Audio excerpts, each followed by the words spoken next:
is a bashful girl that doesn't fit in. She's a punching bag for her classmates. In the girls' gym shower, Carrie trembles. She bleeds for the first time. Terrified and utterly clueless about what's happening, she runs toward her classmates for help.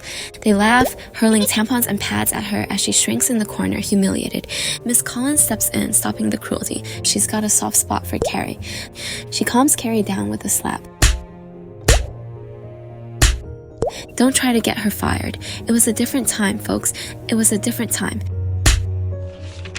The principal, he's rather dismissive of the situation. While he continuously calls Carrie by the wrong name, she fumes. She begins to focus on his ashtray. She's moving it with just her will. When he calls her Harry, she sends the ashtray to the floor and runs out the room. On the way home, Carrie uses her powers to toss a taunting young boy from his bike. That damn kid should have been in school anyway. Carrie's got them superpowers. Sign her up, Avengers. We meet Carrie's mother, Margaret. It's all clear now. We understand why Carrie is a ding-dong. The nut don't fall too far from the gut. Margaret is a religious zealot, a Bible thumper and a Bible humper. She wakes people up at 7 in the morning talking about the Lord and asking for money too. Carrie tells her mom about her bloody day at school. Moms blames Carrie's period on her sinning ways. She cracks Carrie over the head with a Bible. You could feel Psalm 117 hitting her skull. Don't call 911, people. It was a different time. It was a different time. Folks got cracked in the head with Bibles every day. She then drags Carrie into a prayer closet, locking her away to repent. Carrie whispers her prayers to a creepy, glow-in-the-dark Jesus. Carrie emerges from the closet, apologizes to her mom, and then proceeds to crack the mirror in her room with her mind tricks. One broken mirror. That's 7 years of bad luck, Carrie. In literature class, pretty boy senior Tommy takes in the praise from his teacher over a poem that he submitted. To be clear, he didn't write it. He just turned it in, and Tommy is a handsome idiot. Little girls eat that shit up. Shy Carrie makes the rare utterance and comments that the poem was beautiful. Tommy doesn't take kind to the stigma of accepting a compliment from a social freak like Carrie. Carrie does some research and discovers there's a name for her powers: telekinesis, the ability to move things without touching them. Miss Collins punishes Carrie's bullies with detention and a grueling workout. When lead bully Chris refuses to comply, she loses her prom ticket. Miss Collins had to smack her across the head too. Ease your grip on the pearls. It was a different time, folks. It was a different time. Chris tries to rally the troops and stage a rebellion. Viva la resistance. Sue tells her to shove it. Sue goes the extra measure. Racked with guilt, she asks her boyfriend Tommy to invite Carrie to the prom. Take one for the team, Playboy. Now get on that corner and make me my money. Tommy steps up and asks Carrie to be his prom date. Carrie believes it's just another prank and that Tommy isn't sincere. She consults with Miss Collins. She gives Carrie a pep talk and helps her realize that she's a beautiful swan.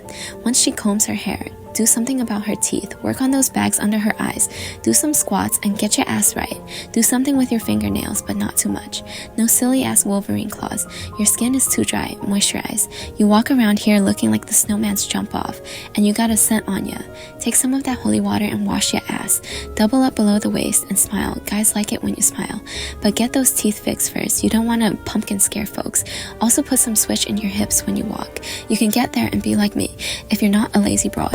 Then Miss Collins goes to Sue and Tommy and basically asks them, are y'all playing a trick on that ugly duckling, Carrie? When Carrie tells her mother about the prom, Mama ain't having it and it's a hard no. But Carrie pushes back. As Margaret runs off at the mouth, she witnesses her daughter's superpowers. As Carrie shuts down all the exes in the house, Margaret calls Carrie a witch. Whatever, moms. Witch, bitch, snitch. Keep 'em coming. I'm going to that prom and you ain't got the muscle to stop me. Nuck if you buck, bitch. Meanwhile, in the Hall of Doom, Chris hatches a horrific prank. With a little finger sucking, she convinces her rebel boyfriend Billy to slaughter pigs, siphon blood into buckets, and then rig a bucket above the stage where the prom is to be held. It's prom night and Carrie is getting all prettied up. Her mom's is in her ear like a backup singer spitting out all of the religious condemnation, greatest hits, witch, Jezebel, harlot, temptress, tramp, trollop, strumpet, lover of that D. Tommy arrives and Margaret turns up the shame. Carrie rebels. Telekinetically, she pins her mother onto the bed. Don't make me twist that little head of yours off your shoulders, Mom. I'm out. Don't stay up for me. Deuces. At the prom, Carrie shines. Beautiful, radiant, accepted at last. Tommy is kind, her peers warm. She's Cinderella for a night. Miss Collins comes over and gives her props. Tommy takes her onto the dance floor. Carrie experiences her first dance and her first kiss. All eyes on her. Them other hoes ain't got nothing on her. Who's laughing now? As this goes on, Chris and Billy hide under the stage, waiting for the right moment to ruin Carrie's dream night. Chris's minions switch the ballots for prom queen to ensure that Carrie wins. Sue heads off to the prom to see for herself that Carrie is having a good time with her boyfriend, Tommy. She arrives just in time to see Carrie announced as the prom queen. Sue is stunned that her kind gesture worked even better than expected. As Carrie makes her way to the stage, Chris has a tight grip on the rope, ready to destroy Carrie's fragile joy. Tommy and Carrie step on stage, and Carrie is crowned as the prom queen. Backstage, Sue notices the rigged prank with the bucket full of pig blood attached to the rope. She runs around to the front of the stage, looks under it, and finds Chris and Billy. Miss Collins notices the activity. Mistakenly thinking that Sue is up to no good, Miss Collins grabs Sue and ushers her out of the building. Then, it happens. Chris pulls the rope. Suddenly, buckets of pig's blood crash down over Carrie. The bucket hits Tommy in the head and knocks him out. Silence falls over the crowd, then roars of laughter. Carrie retreats under a wave of horror, then lashes out. Doors lock, the fire hose attacks. A basketball backboard crushes Miss Collins to death. Teachers and students are electrocuted or engulfed in flames. The gym erupts in fire. Carrie turns the school into a death trap. Y'all messed with the wrong one on the wrong night at the wrong time. Carrie leaves the burning gym, sealing the exits behind her. She walks home through the chaos. Chris and Billy run up on her from behind, but Carrie flips their car. It explodes, killing them.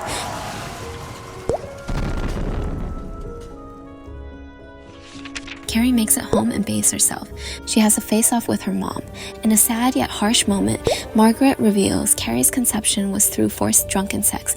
She calls her born of sin. When Carrie gives her mom a hug, Margaret does a heel move and stabs Carrie in the back, sending her crashing down the stairs.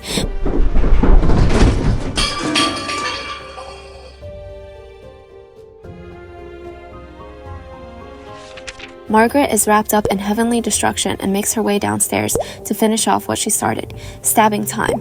Carrie, frightened and broken, telekinetically stops her mother's wrath, one knife at a time. Carrie peels her mother off the wall and takes her downstairs with creepy Jesus. Carrie uses her powers to cause the house to collapse in on itself, ending both their lives amid the blazing ruins. Weeks later, Sue dreams of walking on the charred foundations of Carrie's home. As she pays her respects, a hand bursts from the rubble. No good deed goes unpunished. Sue wakes screaming, curtains.